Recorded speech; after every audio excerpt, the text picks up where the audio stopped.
हे राज्यामध्ये हे देशामध्ये कसं राजकारण चालू आहे? मागचे 5 वर्षामध्ये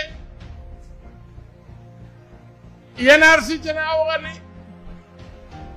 समान नागरिक कायद्याच्या नावाने, 3 तलाकच्या नावाने असे कायदे आणून एक मुस्लिम समाजाला टार्गेट करण्याच्या केंद्र सरकारने एक षडयंत्र आणि याच्या माध्यमातून समाजामध्ये ध्रुवीकरण निर्माण करायचं आणि पुन्हा सत्तेत यायचं. मी आपल्याला सांगू इच्छितो की जास्त दिवस तुम्ही धर्माच्या नावाने, तुम्ही जातीच्या नावाने राजकारण करू शकत नाही. 18 पगड जातीला बरोबर घेऊन